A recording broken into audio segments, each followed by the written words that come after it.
Yeah, absolutely. Like I mentioned, Baxley definitely going to look to be the aggressor here. Caleb will have to try and stabilize as quickly as he can, but I am very interested to see, the lines that Caleb takes and the plays he's looking to make to deal with the space arena, because that's going to be where all the action is coming from Baxley's side, or the majority of the action will come from. Yeah. Now we've seen, I guess what I couldn't do. You know what I ought to do.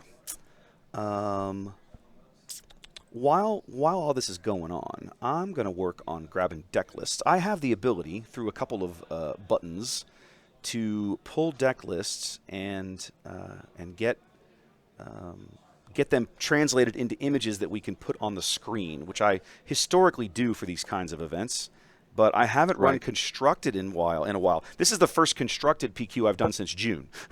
So I'm realizing I'm a little rusty. So I'm going to spend a couple of minutes here and maybe kind of work on, yeah, there we go. Maybe kind of work on this a little bit. Yeah, go, go, go. Turn them loose when they're ready. Okay, I think maybe they're getting the thumbs up here. Let's have a quick look. Are we shuffling and doing things? Yeah. So let's pull the curtain back here and let the drama begin. It looks like Baxley has won the die roll, so he will start with the initiative, and I'm sure that's what he wanted. But a lot of times, in these matchups against Han 1, initiative doesn't play a huge role, just because Han 1 a lot of times using that action ability, going to 3 resources to play something that costs 3, so they're generally going to give up the initiative anyway.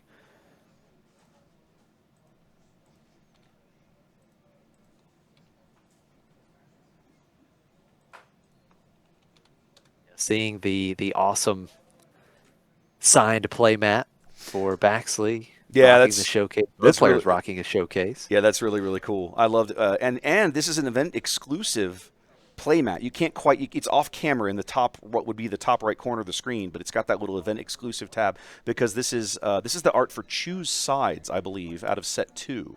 Um, and so this particular mat that Baxley's rocking here is not one that you could just buy off the shelf or whatever. It came from, a trade show or something. Yeah, that's really neat. I don't know that I've actually seen this one I had never being seen used this on one. stream, so I'd love to It, see it. Yeah. he showed me this and I was like, "What is that exactly?" I didn't recognize the art at first. It's a little obscure. All right, so both players did opt to take the mulligan. So we are getting ready to get underway, make our resourcing decisions. Baxley will make the first play. Getting ready to see some gas from the space arena. Fist bump.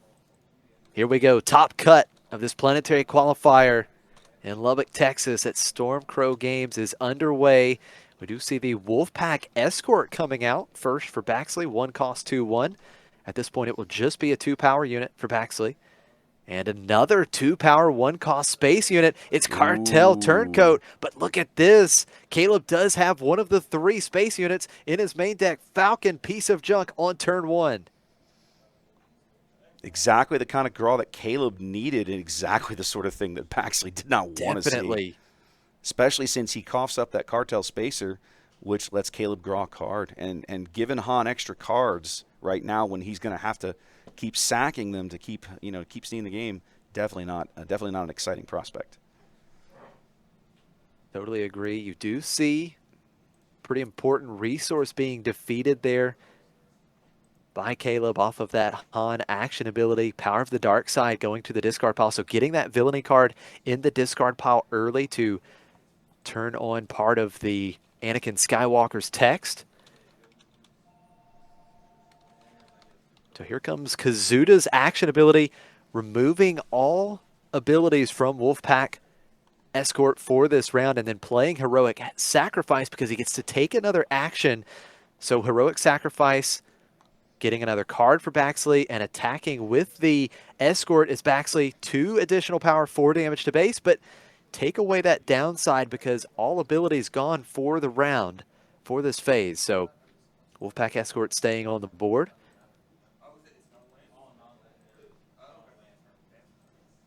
That is one of the cool features of Kazuda. He is able to negate the downside of cards like Heroic Sacrifice or Trench Run. Any kind of negative effects on your units or cards, Kazuda can take that away.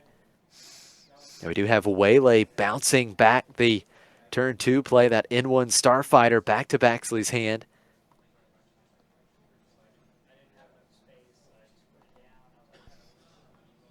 Sorry for being quiet. I'm trying to get this these deck lists generated in the background. I should have done a better job of this before we started. No problem. Moving on to the 4 resource turn here. Kazuda can be deployed either as a unit in the ground arena or a pilot upgrade. We'll see what Baxley decides to do here. He has the initiative. 4 damage on Caleb's base, 3 damage on Baxley's base. Baxley does have the 2 HP cushion over Caleb running the force base, and we are going to see Jam Communications taking a look at Caleb's hand. No events, just 3 units, so Jam Communications would discard an event from your opponent's hand, but nothing to target here for Baxley. The Wolfpack Escort and Millennium Falcon both defeated. Green Squadron A-Wing coming out for Baxley. The Han action ability used. Caleb going up an extra resource. We see another Wolfpack Escort. And Ahsoka for Caleb, forcing Baxley to discard the final card in his hand. It was another N1. Okay, yep, another N1 Starfighter.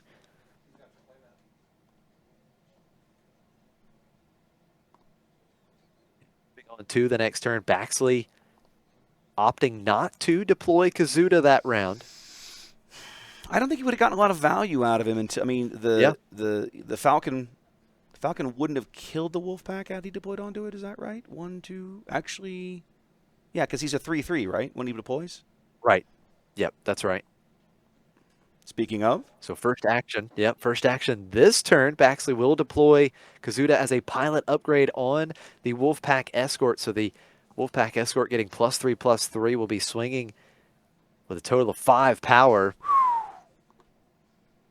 And is that the trench run? I believe it's trench run. It's a trench run. And the Kazuda on attack will just blank the abilities here.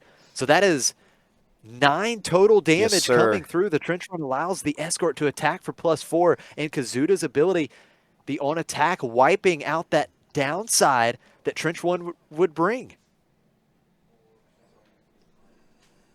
Great response for Caleb, Anakin Skywalker, champion of Mortis, with a heroism and villainy card in the discard pile. -6/-6 to the Escort. Escort defeated. Kazuda back to the base zone. Baxley is able to get in for another 3. That's 16 damage on Caleb's base.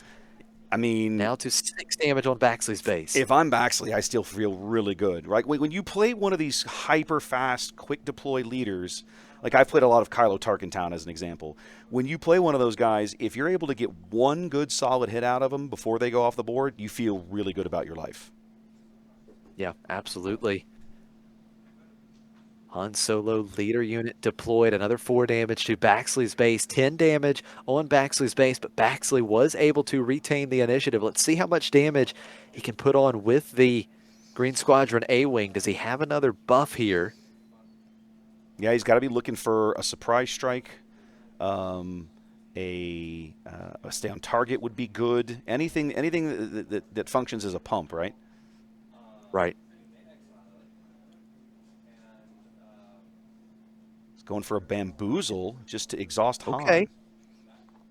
What's an interesting play because, you know, that's going to keep Caleb off of 7 total resources this turn. So we won't see Luke Skywalker quite yet for Caleb if he has it in hand. Anakin coming through for 5. So now Caleb halfway there, 15 damage on Baxley's base. So this race tightening up here, and Baxley only has 1 card in hand. 3 damage to Caleb's base with the A-Wing, 19 damage on.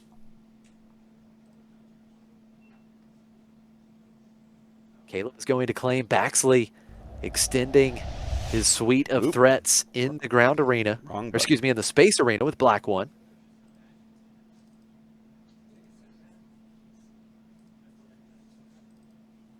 Wes just teasing us with the deck list. Yeah, no, I've got them now. I'm trying to get them set up so that when I push the right buttons, they just pop right up. And I accidentally hit the wrong button at the wrong time, so my apologies. All good.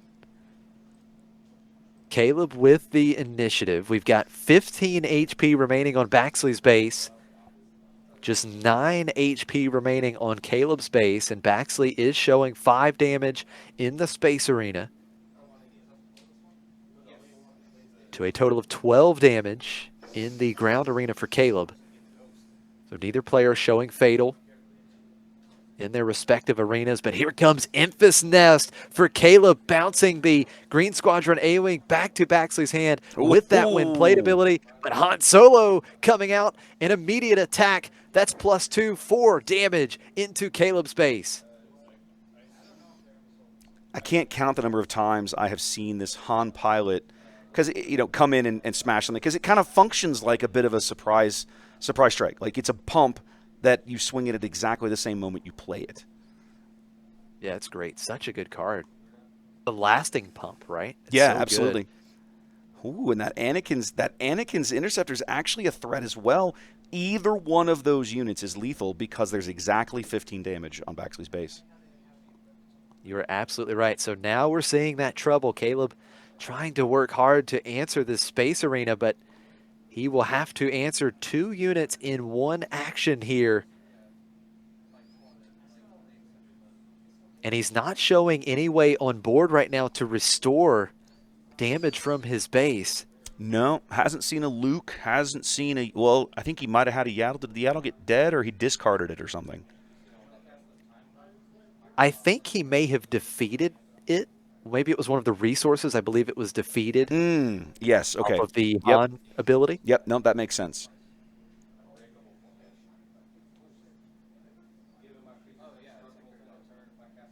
Tough spot for Caleb. We know that there are ways in this deck to answer 1 threat with 1 action, but I do not believe he has a way to deal with 2 threats in 1 action. Yeah, I mean, that's the beauty of cards like Anakin, is that if you've got 2 kind of mediocre to small stuff, Anakin might be a 2-for-1 kind of thing.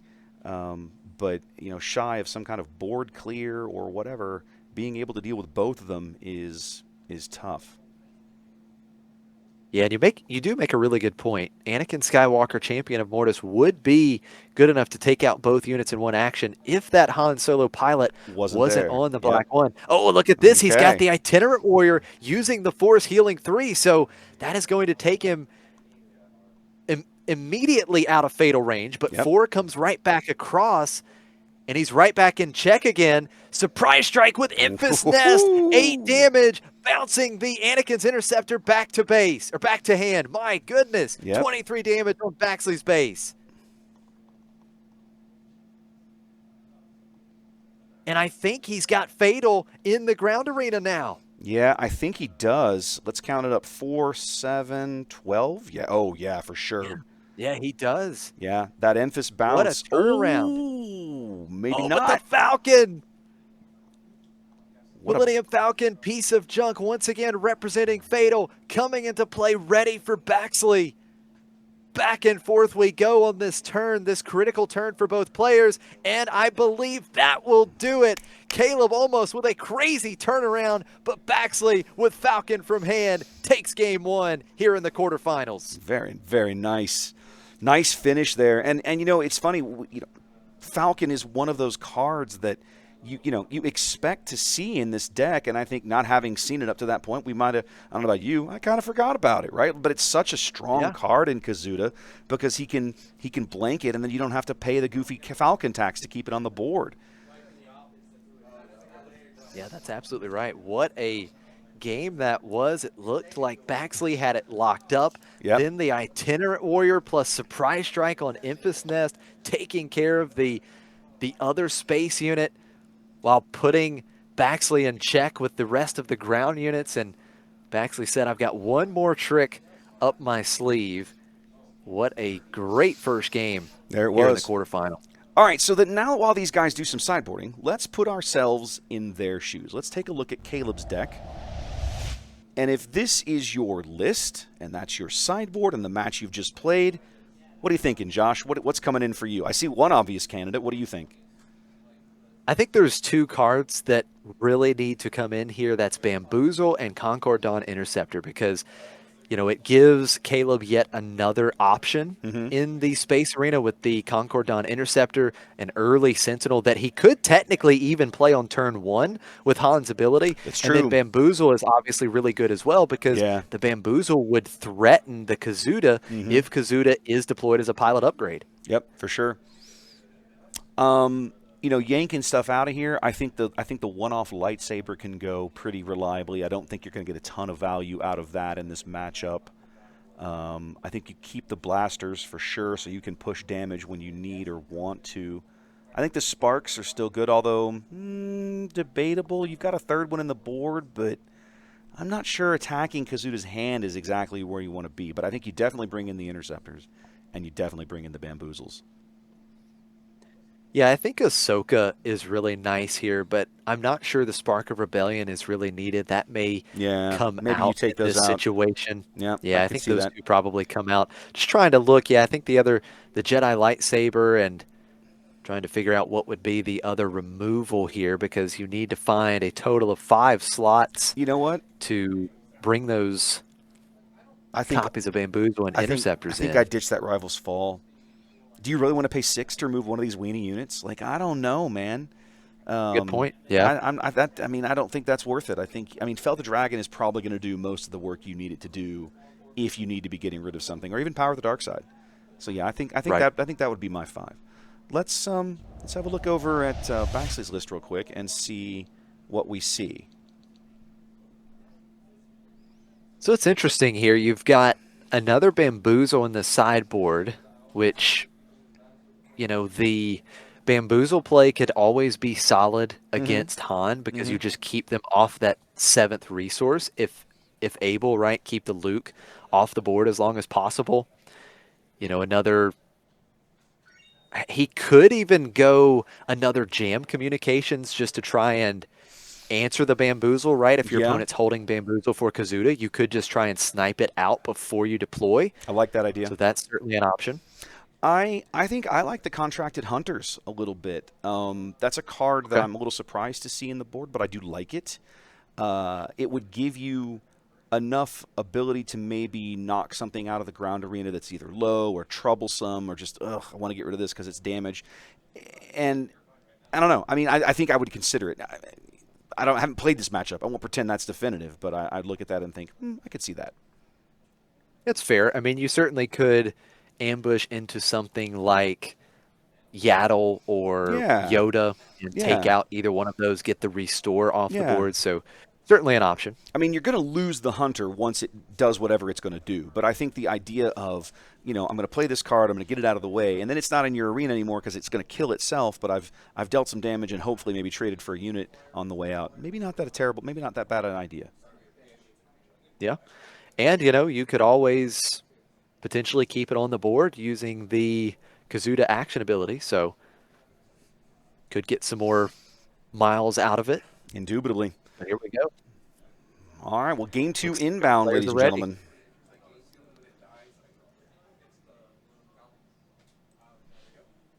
Caleb says, I will start with the initiative in game 2. Thank you.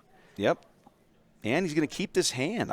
He's got some really big cards in that hand. I'm a little surprised to see him keep it, but he's going to resource. What is that? It's an Enfys. He's got a Luke and an Anakin in there. Man. Got all the big Yeah. threats. But I think he's got to keep it because I think he's got a Falcon. I think that far left card is a Falcon. Yeah, if he's got another turn 1 Falcon, that's huge. I mean, think he does. he needs that option to answer the turn 1 space unit. Yep. And off we go. Yep, here we go. Han action ability.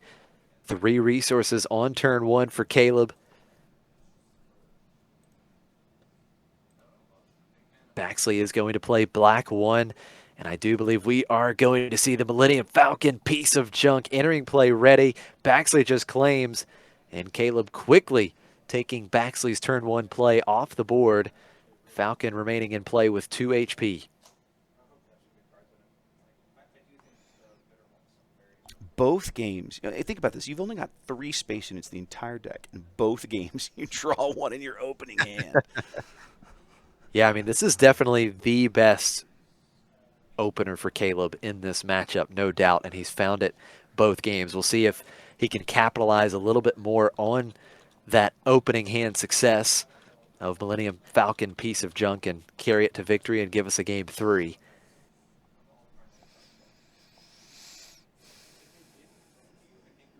Hey, look, Baxley is going to play his own Millennium Falcon. matching Falcons, ladies and gentlemen. I'll see you and raise you one.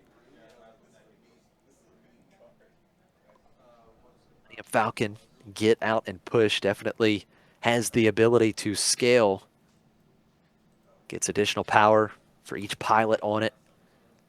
Can have multiple pilots on that Millennium Falcon, so 3 damage to Baxley's base with Caleb's Millennium Falcon unit.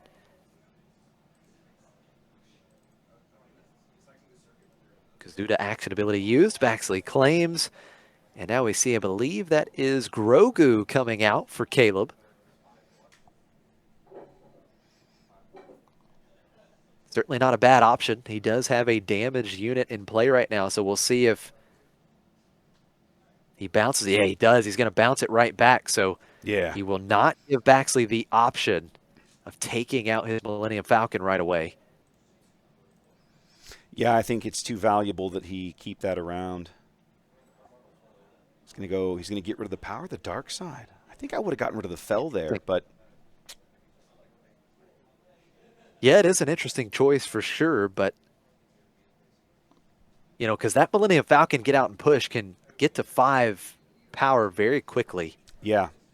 I mean, you put Now, a if it's Kazuda, right, it dodges Fell, because Fell's non-leader. Mm-hmm. There is that. You know what? Now that makes more sense. You get rid of the power to make sure he can't afford it right now anyway. But this way, you just make sure that he can't hit you with it next round. You're safe from the fell. You've seen his hand. You know he doesn't have any, like a bamboozle or something, and you feel better about it. So here comes Fireball for the first time in this match. The 3-3 with Ambush in the space arena does deal 1 damage to itself at the start of the regroup phase, but Kazuda can blank it. So I believe that is the play, using the action ability, blanking Fireball. Kazuda deployed onto Millennium Falcon. Get out and push. We do see Yoda coming out in the ground arena for Caleb. And look at this. Here comes Heroic Sacrifice. That is a total of, let's see, 3, 6, 7, 9. I believe 9 damage Should be a coming 9-point through and taking down the negative effect, or taking out the negative effect from Heroic Sacrifice. Very strong turn for Baxley. I think they missed a damage there because it should have been 1 for the Falcon. Oh, you know what?